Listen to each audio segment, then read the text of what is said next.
Okay, good morning, friends and families. Today we'll be looking at relevant cost analysis for decision making. Typically, we'll be looking at the special order for today. Okay, I just want to make everything short, so I'll be doing it sharp. Okay, so let's dive into it. Today's learning outcome, you have to describe the decision making process.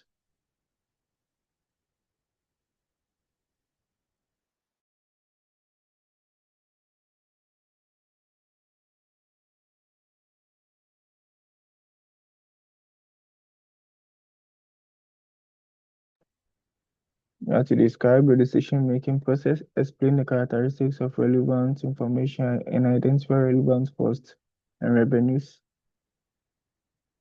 What you are supposed to learn, outcome two is what apply the relevant cost analysis, differential and incremental analysis in decision-making. Then the third one is to identify ways of managing the limited resources we have. So do all of them, so don't worry. Let's go into it.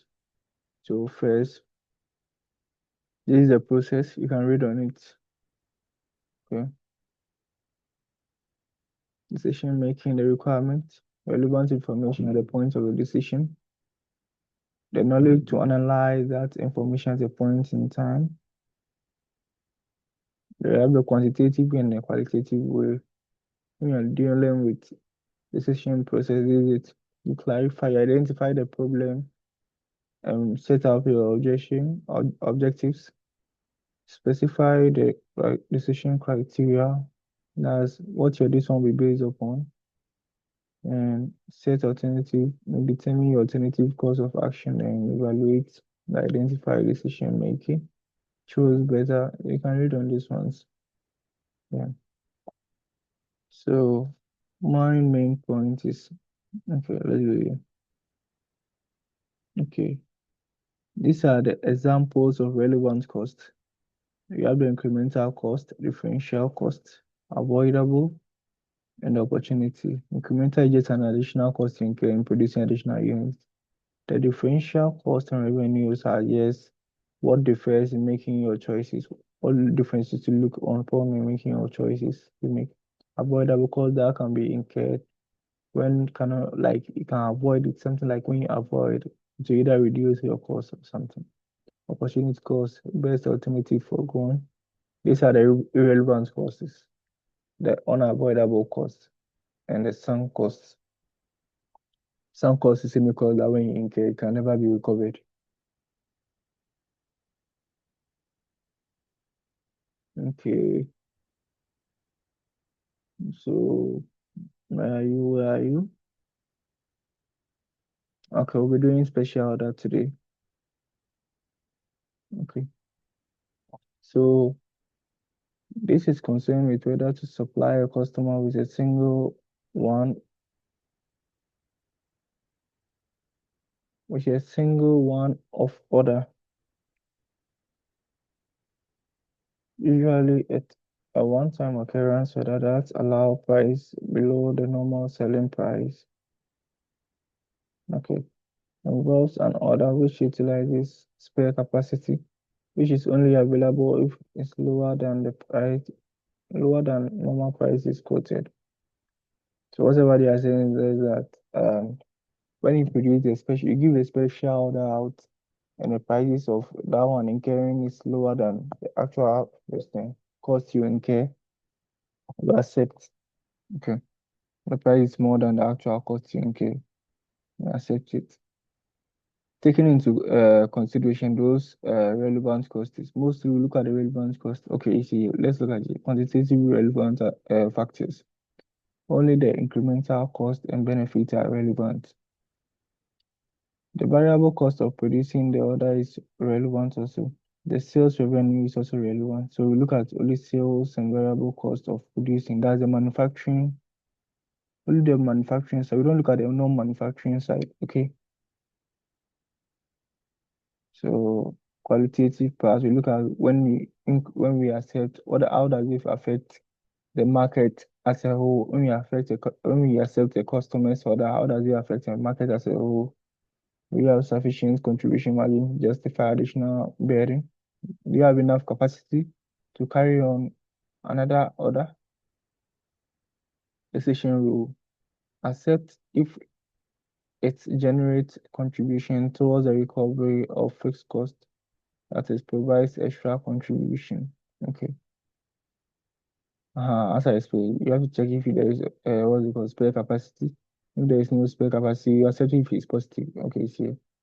Then if the capacity can be produced or can be used to produce other goods or services, you compare the contribution, then you pick the higher one. Yeah, that's it. Or then you pick the higher contribution. Yeah, so if there is no spare capacity for operation, that means you are going to incur a loss, which should be considered as relevant because that means you have to take it out. So accept the order if there is contribution, if there is still contribution after considering the opportunity cost. Okay, so let's take this example. I said NK and Company Limited. NK and Company Limited manufactures bath towels in Accra. The plant has a production capacity of 4,000. So yeah, anytime you're doing, once you get any state, you just need to capacity of what 44,000 units towels. Okay, and I said the current month production is 30,000. Okay, so this is what you are producing. So this is what we are producing. Is what 30,000 units. And I said, well, the per input manufacturing cost of the tower consists of, and I tell you, said when we are looking at the character, we said it consists of what? The selling price. So let me bring it here. Selling price and the manufacturing or variable. When you say manufacturing, the same as variable. A non-manufacturing can be either, both of them can either be fixed or variable. But the manufacturing, you look at the variable aspect. Well, those one, whether you like it or not, yeah, we will incur them. So manufacturing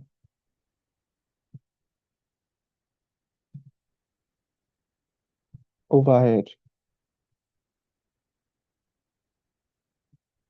So with the manufacturing overhead, under it, we have what? Material.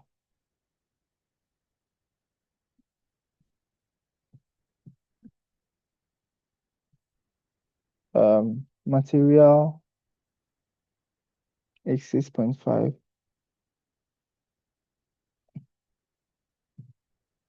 6.5 series. Okay. 6.5. Then we have what? Direct manufacturing labor. 2 series, of which 0.5 are. So we have labor. Still under manufacturing. 0.5. Now what else do we have? Do you have an additional? Okay, there's additional manufacturing overhead 5 series. 1.5. So overhead. And I said 1.5 is what? Variable.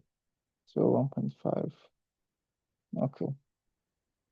So yeah, the selling price for producing 30,000 units is 22 series just here.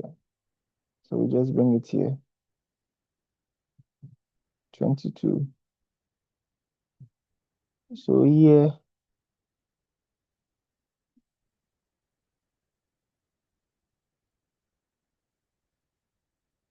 to find our selling price per unit, we just have to pick the selling price times the number of units. So here we just pick the 30,000. Then we multiply by what? The 22.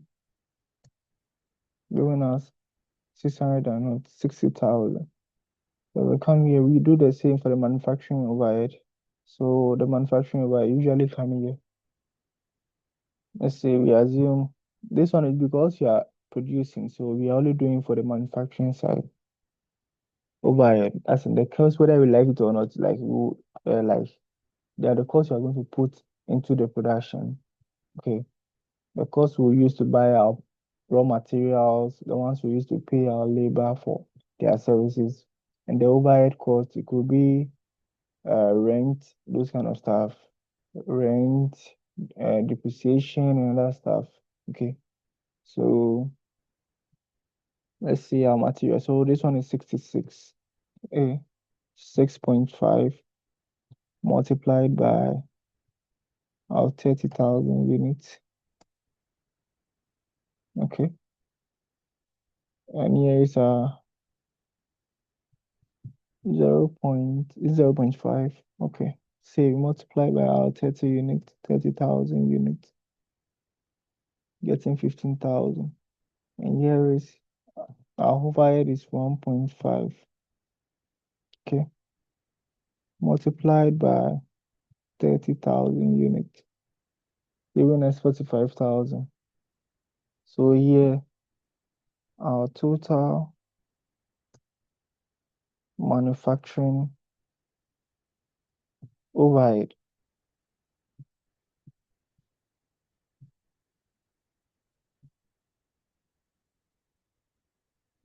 Then we sum everything up.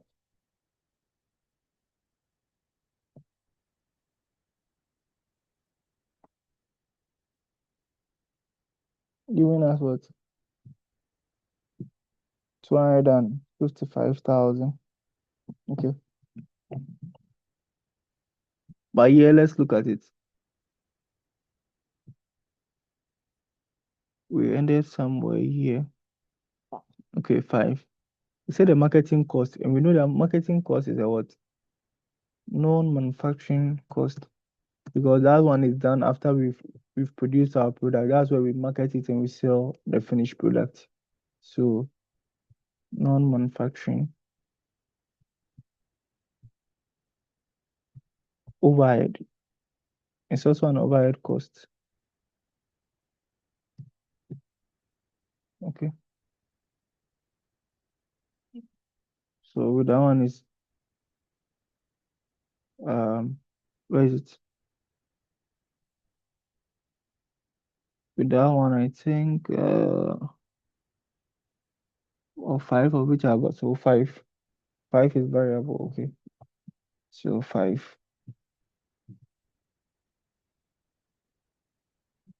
When we incur it, what are we getting? When we incur this one, so this one will be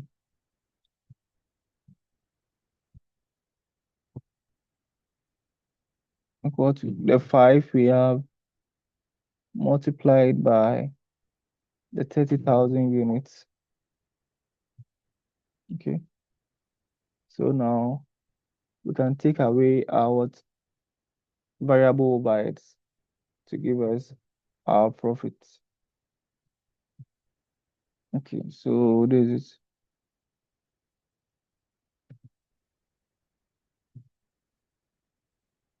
this one plus this.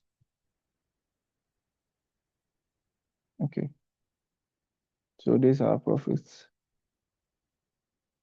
But we're told what we're given a special order here that Villaggio, a luxury hotel in Airport West, has offered to buy 5,000 towers per month at 11 cities, 50 pesos per tower for each of the next 3 months.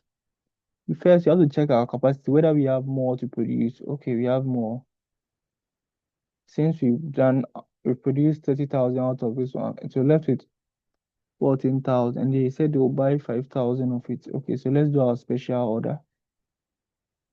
Special order.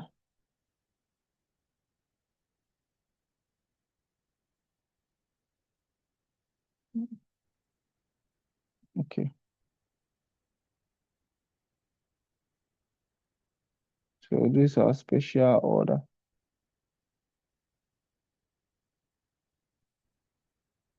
Okay. Special order. So the special order, they said the selling price was what? They agreed to buy 11 CD 50 pesos.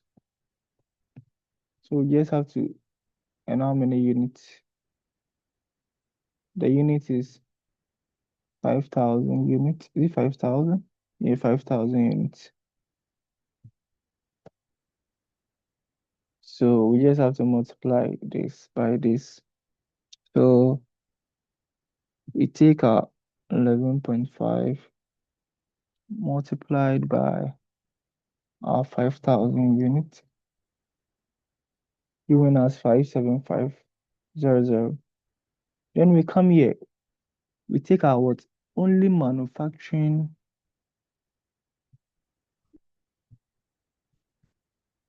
overhead cost. So yes, only manufacturing. With the manufacturing, we cannot do for all of them one after the other. So when we do for all of them, we'll get the same thing. So the only thing you do is to just pick the unit, add all the units. So here we'll pick, what's the first unit? 6.5 plus 0.5 plus 1.5. Okay.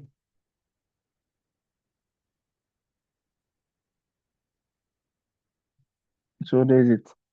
So when we add 6.5 plus 0.5 plus 1.5, we get 8.5, right? Am I right? 8.5.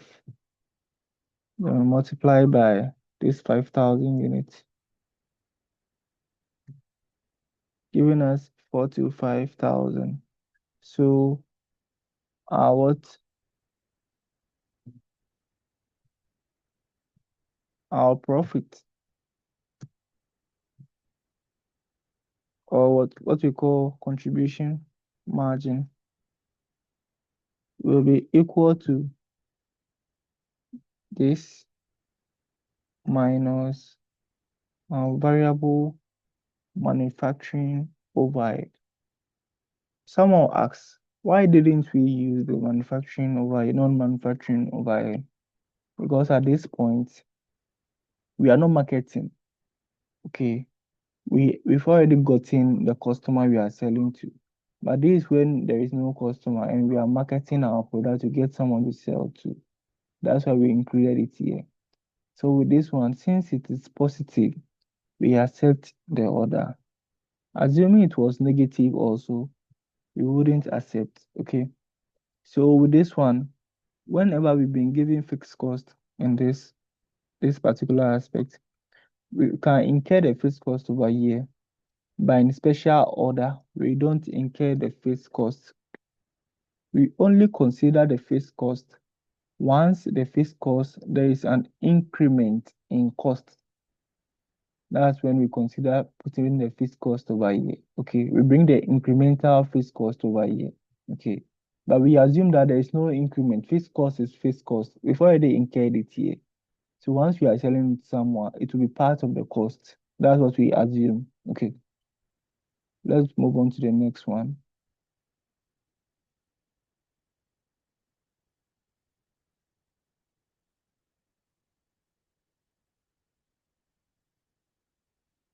Okay, you see, over here, isn't it the same thing? Okay, so let's move to the next one. I think this one is the same example, but this time I think they made some changes. Okay, let's look at this one. I think where they made, so we assume we've already done this part already. So this,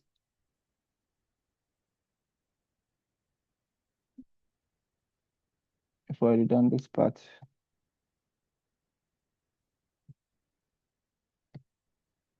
Okay, so all we have to do is to just, it's the same unit, 5,000 units. So I can decide to pick everything here. Come and paste everything here. Okay. Now let's see here. Instead of marketing cost per unit is 7 CD, of which this one, okay, this is the fixed cost. The fixed cost, that means the fixed cost is 2. Okay, that's why I told you in the first part that we don't assume the fixed cost here because we assume it to be already incurred in our marketing cost already. So Villaggio, a luxury hotel has 5,000 towers, 11.5 towers for each month for each of the next 3 months. No subsequent sales the customer anticipated. No marketing cost will be incurred for the 5,000 units sold. Okay. The acceptance of the order is not expected to affect these sales over here, these sales, but expected to reduce the quantity of towels toward regular customer, okay, by 2,000. So here, all you have to do is, they said what it's expected to reduce the customer order by 2,000. So the margin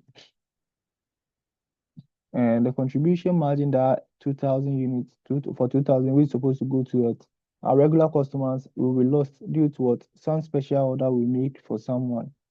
Okay, so what you have to do is to just the 2,000 units. They said to reduce it.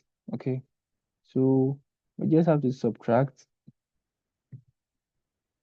and here, see, we already know our variable cost is this one, but here we add all the costs that we incur, all incidental costs we incurred over here, that which include both manufacturing and non-manufacturing. So with the manufacturing, we made a total cost of 8.5. So all we have to do is to just add this extra marketing cost that we did, okay, to this one, because we are going to lose over there. So since you are going to lose, we don't want to lose everything. So we'll just add the cost that we took out of this one to make the special order, because we assume this when making the first one, we assume the non-manufacturing overhead to be included in whatever we did. But here they are saying we are going to make a loss, and as a business wouldn't want to make a loss, so we have to take the cost of all of them to get a difference. So we just take the I'm supposed to, so we just have to add the 5 to the 8.5. So 8.5 plus the 5 of which we marketed, which will give us 13.5. 13.5. You get it? Then we take the 8.5 manufacturing cost off there. So when we take the 8.5 from this one, we'll still get what? What are we getting?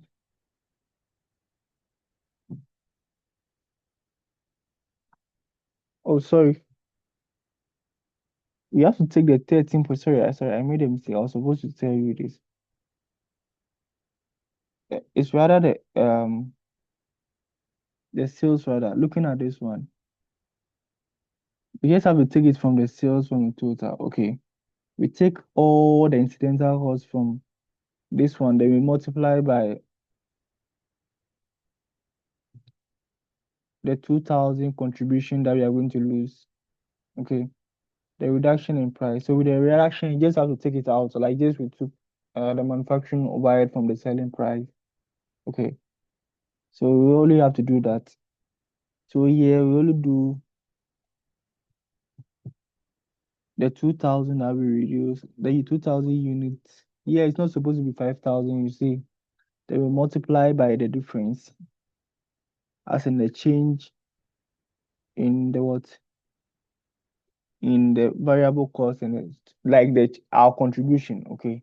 You see, normally contribution is being done um so 22 minus 13.5 giving us 8.5. Okay. So normally we know our contribution. To find our contribution, we know our contribution is what? Our contribution is what? Selling price per unit minus cost price. Cost price, we assume only the variable cost per unit, okay? So variable cost per unit. And so our variable cost per unit here, everything I brought here was a variable cost. I excluded this one was 7, which 2 was fixed cost, but this is variable. So to find our contribution, they said we are going to reduce what?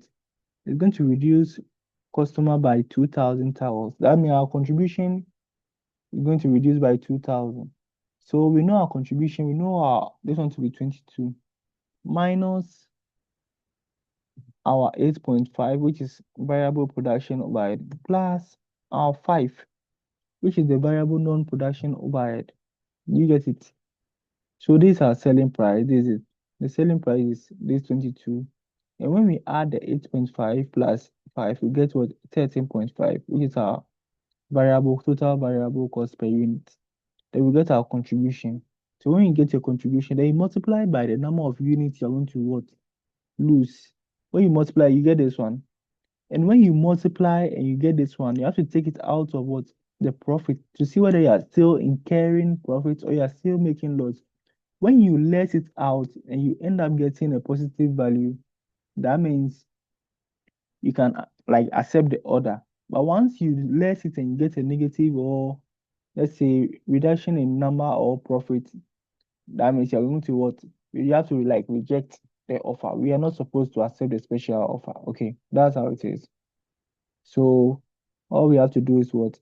Now is we have to contribute calculate our new what? Contribution margin. So here all we have to do is what? Take this and less this from it, giving us negative. You get it? So here we what? We will fail to accept the what? Order, since what? The contribution